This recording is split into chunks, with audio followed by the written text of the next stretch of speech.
guys, welcome to Miss Leonard's Fireside Chats. My other class got a video last week explaining the agenda, and I wanted you guys to have the opportunity too, because who wouldn't want to sit there at home in their PJs and watch Miss Leonard sweat over a campfire, you know?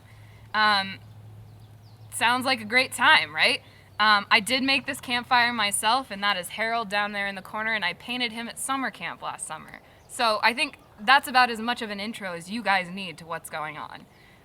Basically what these videos are is me going over the expectations for this week. I'll help you out so you guys know what your assignments are and kind of just touch base really quickly. This week, the theme is kind of getting outside and enjoying nature, having a campfire, building a fort, just doing something outside so we don't all lose our minds right now. So here's what we're doing this week, guys. On Monday at 8:30, I'm going to be posting a document that has all of your partners listed in there so you know who you're working with for the foreseeable future, I guess. It'll also have your pod assignments in there as well, so make sure you check out that document. There's also going to be a document in classwork titled Cuban Government Resource Dump.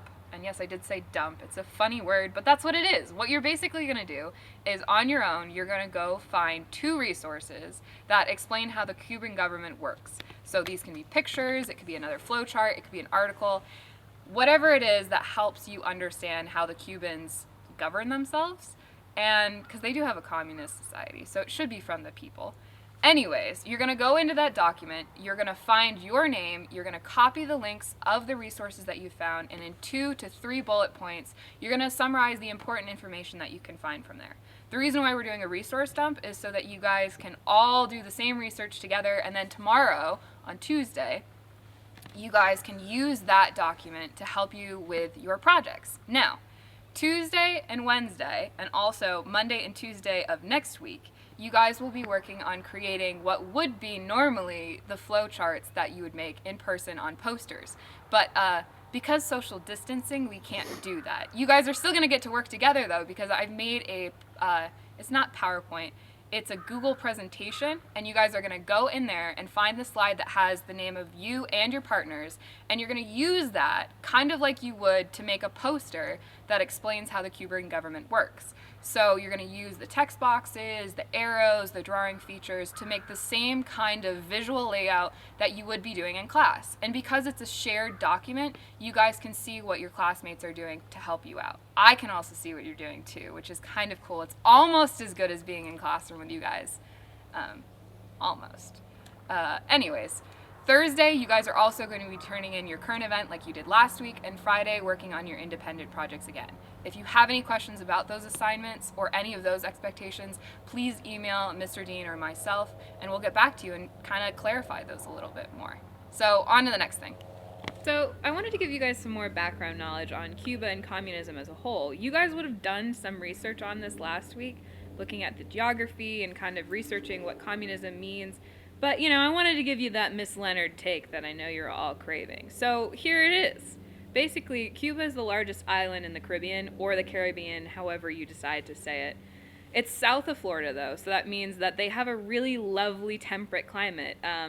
Completely tropical like it is around here, as you can see. So it's a great place to go vacation. The problem is, though, is that they have a long history of oppression, which is not as cool. And it really started with Christopher Columbus. When he and the Spanish dudes came over from Europe and thought that they discovered Cuba. The reality is, though, Cuba was always there, as were the people. He also thought he was in India, because he thought he was sailing the other way. Anyways, not important. The important thing is, he walked into Cuba and he was like, wow, look at all these Indians. They look like great slaves. And that's kind of like the beginning of the end for them right there. They ended up being enslaved and became a huge labor force. A lot of the natives died off. They brought in slaves from Africa, and generally it just kind of turned into a tropical paradise full of oppression and slavery. Doesn't that sound like a great vacation location for you guys? Anyways, that kind of came to a halt when this dude came along and said, I don't really like this. Let's have a revolution. So he got all of his buddies together, and all the Cuban people came together, and they had a revolution. And the revolution was to basically overthrow those people, the fancy rich dudes that had been running Cuba for a really long time. At the time, it was a dictator that the Americans had installed, kind of like the Shah in Iran. But the reason why this was bad is when they overthrew the dictator that we liked, we kind of got mad and we threw a hissy fit, and we did something called an embargo, which means that any of the goods coming out of Cuba we wouldn't buy anymore. It was kind of like the cheese touch from Diary of a Wimpy Kid. So Fidel Castro, who was in charge at the time, he talked to his buddies over at the USSR, which is today Russia, and he talked to Khrushchev, which was the big head honcho, the previous Putin, and he said, hey guys, can you help us out? And Khrushchev was like, yeah, of course, because if we have a communist state over really, really close to America, that's kind of like sticking it to the Americans and the stupid capitalists. So that's the reason why communism really stuck in Cuba, and it's one of the reasons why we don't traditionally like Cuba as much as Americans, because they were really buddy-buddy with Russia, especially during the Cold War, and anybody who was buddy-buddy with Russia during the Cold War was not our friends.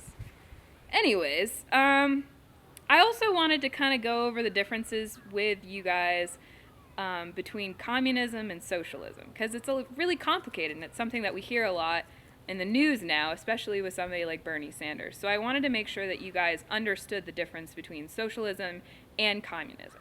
So this is how I would go about explaining communism to somebody. We're going to talk about it almost like households. So the first house we're going to visit is a free market capitalist household. And in this household, you and your parents and your siblings are all out to just take care of yourselves right now. That's basically what capitalism is. It's the idea that you are doing what you need to do to take care of yourself. It's a sink or swim on an individual basis. That's a free market capitalist society. That's what the US says it is. The reality is, though, is the US actually has some socialist tendencies. So a socialist household is one where your parents say, hey, we're going to take care of the essential things that you need in life. We're going to make sure that you have health care. We're going to feed you. We're going to give you public schooling. And we're going to give you roads so you can, and a car maybe. That's what socialism is. It's taking care of the essential things that you need. So you still have to get a job to go out to the movies with your friends, but your parents are taking care of the important stuff. That's socialism. Now, communism is if your parents take it a little bit further than that and they say, you know what, we're all going to be in this together. We all as a family, we own this house together. We all add and contribute, and we all work together, and we all make the same amount of money. That's kind of the idea of communism that Karl Marx came up with. He was really anti, dads being in charge and spending all the money while the moms slaved away and the children slaved away. He was really not for that. So what he suggested instead is that you have a system where everybody contributes and everybody owns everything, and there isn't any government in charge. Here's where it gets a little sticky, though, because if you want to do communism, which is fine, you need somebody to kind of get the ball rolling. That's when you get into the issues of dictators. With communism, the idea is that you're not actually supposed to have anybody in charge. The government is supposed to eventually phase out, and the people are the ones that are running everything. But in the case of the USSR and Cuba, you have a dictator that comes in and gets really used to power. And it's like the dad of the family saying, so I'm the one that's doing the grocery shopping. I get to decide how much food you guys should be eating, what kind of food you guys should be eating, and how much money you should have left over for the fun things that you want. That's kind of why communism falls apart and why people don't really like it. It's because you have dictators that kind of stay in charge and in power for too long, like Stalin or Khrushchev, or even, if you want to say, Castro. So guys, I hope this video helped you understand what the expectations are for this week, what your assignments are, how you're supposed to do them.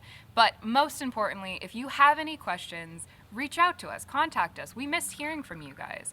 A lot of teaching is going off of what you guys are telling us, the signals that we're picking up from you guys, and when we're doing things virtually, I can't read your mind, unfortunately, and that really bums me out. I wish I could. So you guys have to do a really good job of letting us know if you're having any problems, if you have any questions, if you're excited about something, if you're like, Miss Leonard, I have no idea what's going on, please help me. Email me and I'll get back to you and we'll figure it out together, okay? The thing that we care most about right now is that you guys are happy, that you guys are healthy, and that we can see you again soon. That's what we care about the most. So for right now, do what we have set out for the week. Go through the agenda, follow the guidelines, follow the instructions, read through it carefully, and let us know if you have any problems. Until the next one, guys, I'm going to go jump in the river now.